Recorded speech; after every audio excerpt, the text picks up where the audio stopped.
తినాలని కూర్చునేవాడు తెలుసా నీకు? ఆయన ప్రజాసేవ చేయడానికి వచ్చాడు రాజకీయంలోకి.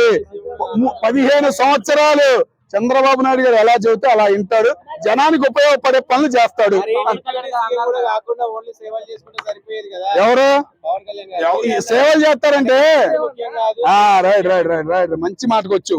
సేవలు చేద్దాం అనుకుంటే మధ్యలో రాజకీయ నాయకులు ఉన్నారు చూసావా.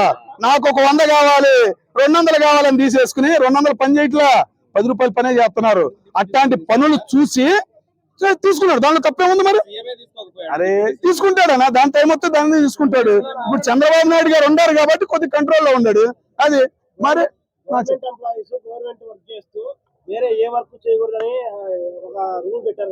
ఎప్పుడే ఎప్పుడు ఏ గవర్నమెంట్ లో?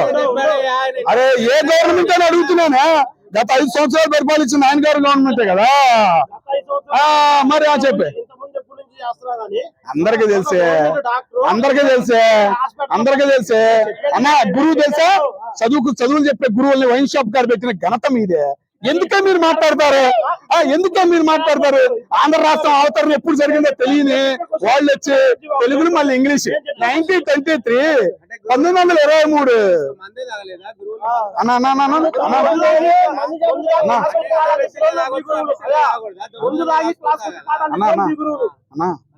ఒక మాట ఒక్కటి గుర్తుపెట్టుకో. నువ్వు ఒక్కటి గుర్తుపెట్టుకో, ఆదివారం రోజు గుడికి వెళ్లే ముందు మాంసం తినవు. అమ్మవారిని మొక్కుకుంటే వచ్చిన తర్వాత మాంసం తింటావు.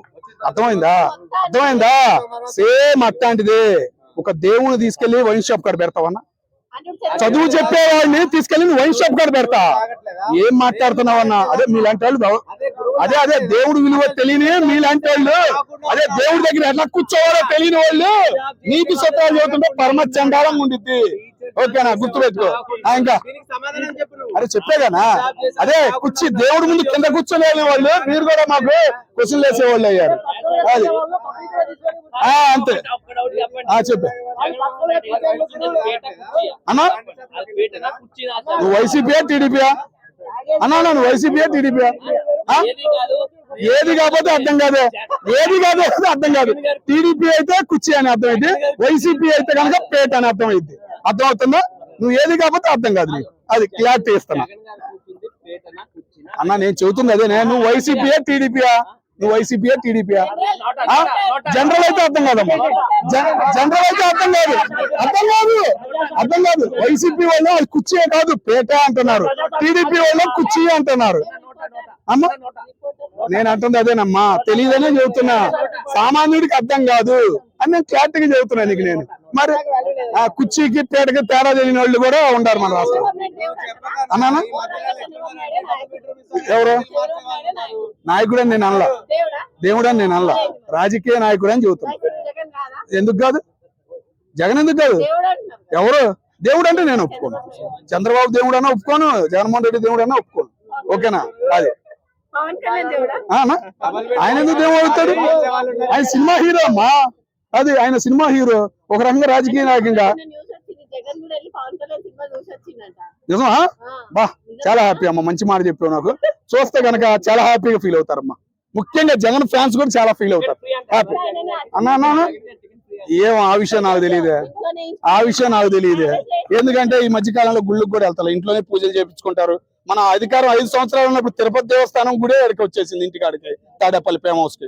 కాబట్టి మనం చెప్పలేం, ఇప్పుడు అధికారంలో లేరు కాబట్టి ఏమో చెప్పలేం. అది నిజమా? మరి అదృష్టం అట్టయితే.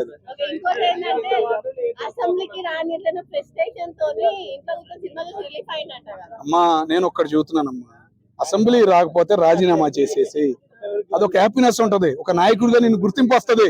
ఒక ఎమ్మెల్యే గుండి అసెంబ్లీకి రాలేదనుకో, జీతం తీసుకుంటున్నావు అనుకో, ఎవరికైనా కోపం వచ్చింది. ఎంత పెద్ద కంపెనీ అయినా కానీ నువ్వు ఎవరైనా కూర్చోబెట్టి ఇంట్లో కూర్చోబెట్టి మేపిద్దా? ఒకసారి ఆలోచించాలి. ఎవరైనా తిట్టుకుంటారు, సామాన్యుడైనా తిట్టుకుంటారు. ఇప్పుడు జగన్మోహన్ రెడ్డి గారిని పొగుడుతాడు వాళ్ళ ఫ్యాన్ వచ్చి, మరి అసెంబ్లీకి ఎందుకు రావట్లేదంటే అడిగి నోట్ల నుంచి మాటలు రావట్లా, ఇంకో టాపిక్ జామ్ ఎత్తున్నాడు. అట్లా ఉంటది పరిస్థితి.